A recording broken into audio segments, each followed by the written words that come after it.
So this is going to be my 5 most profound experiences on LSD.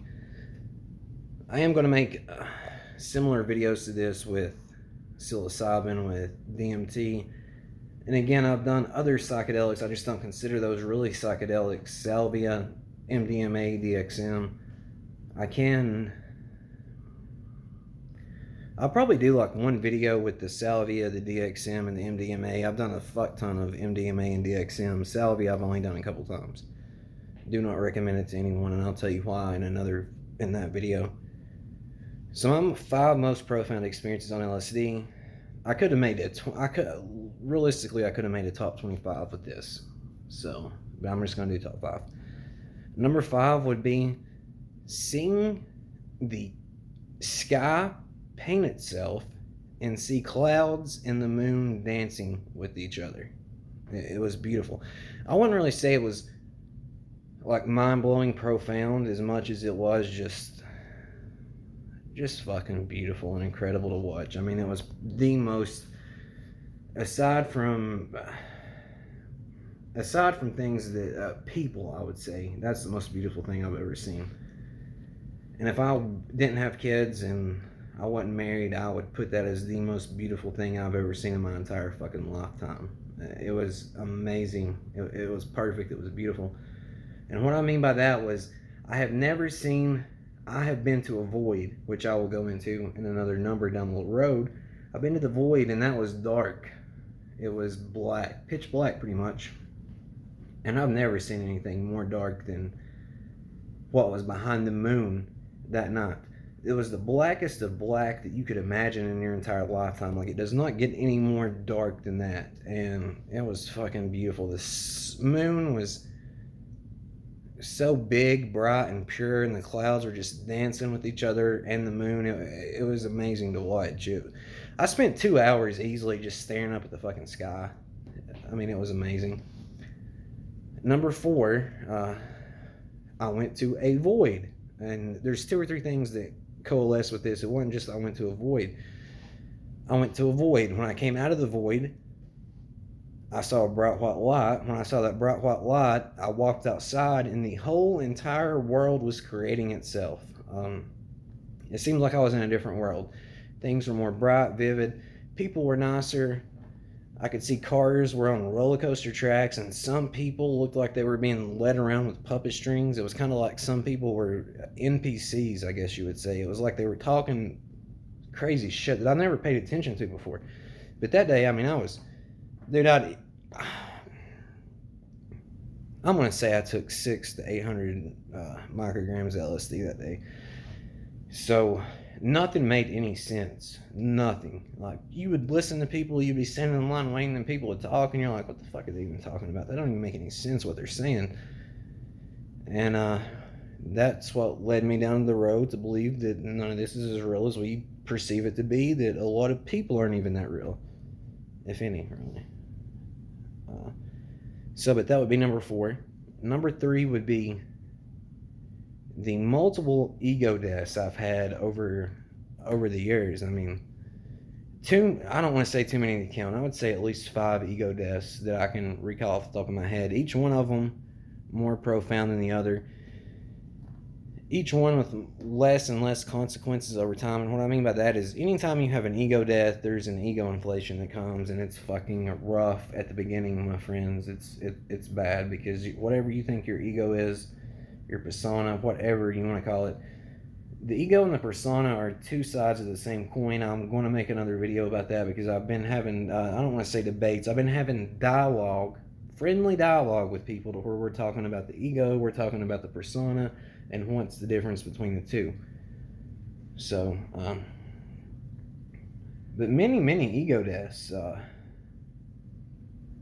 I've just came to the point where I realize people may think I'm crazy, I don't give a fuck, but I'm nobody. I'm no one. I'm nowhere. I'm just you talking to you. You're just me talking to me in a different form. There's nothing but God. And what is God? Well, I'll tell you, because number 2 would be the realization of God and love. God is love. That's what God is. it's a beautiful and profound realization. And I don't mean the same God other people think of when I say God. I don't mean some tyrannical person in the sky or whatever. I don't mean that. I mean what God really is you are God. You just don't know you're God. If you knew you were God and you knew that you were the same thing as everyone else, and you realized that everything you do in your entire life has been set up to a pretty good extent by yourself, and everyone you're talking to is you talking to yourself, you treat people a lot better. So now you might be asking, well, what does that have to do with love? Well, what the fuck else are we doing? Why else would we do this? You think it's to torture ourselves, to be miserable? No, it's to experience things. It's to have feelings. It's to start off in hell and then end up in heaven. It's so beautiful. It's profound and it's perfect. And number one, yeah, this is the by far. I mean, nothing. In my opinion, I could be wrong because I've got a lot more. I got a long way to go. I've got a lot more to do, and I've got a lot more living to do. So I could be wrong on this one, but number one for me, and I don't know if it can be topped, was getting plucked out of my life. This seriously happened. I promise you it happened. I took some of the best and purest LSD I have ever taken in my entire lifetime. It was, I can't even describe it to you how wonderful it was. So I took this LSD. About an hour and a half goes by. I'm outside on my deck.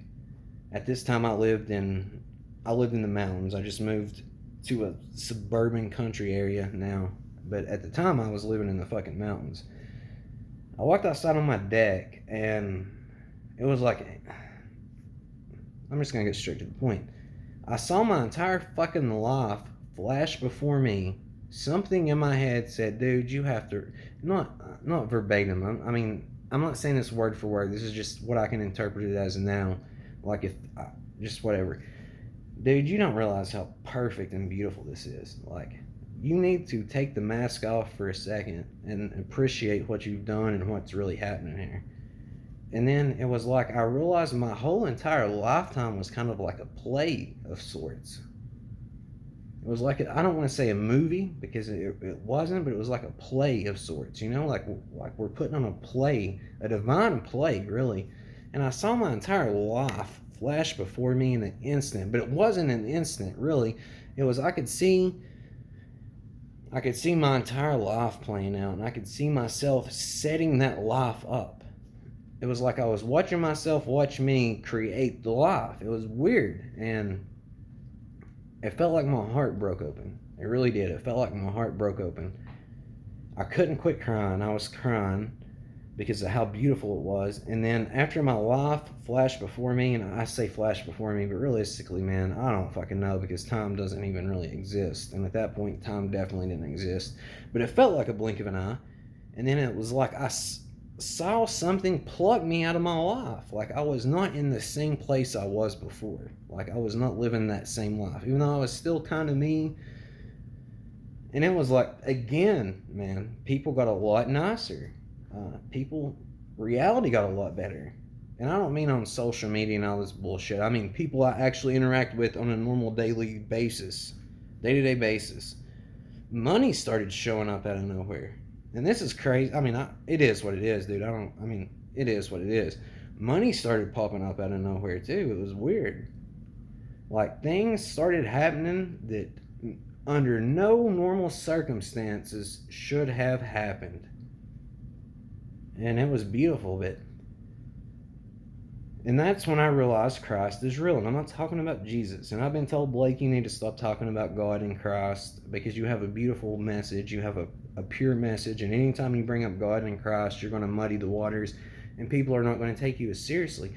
But again, I don't think we're talking about the same God. And I don't even know if Jesus was a real person. But I wholeheartedly believe in Christ. Whatever Christ is, man.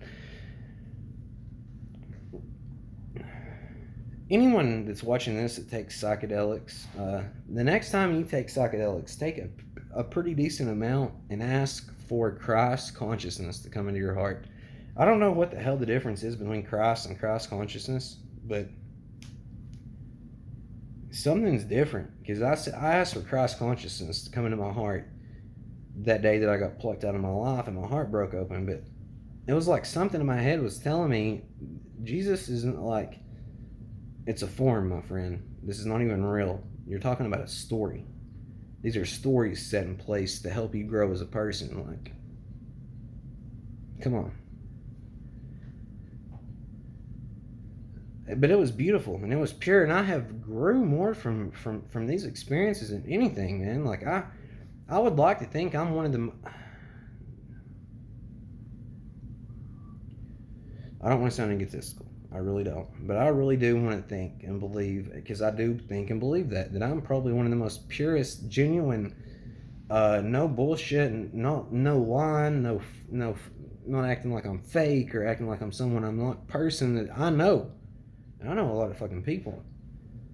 I know a lot of hardcore religious people. I know a lot of atheists. I know a lot of people that supposedly undertook this journey, and I can only think of a few off the top of my head that is genuine with it, and it's sad.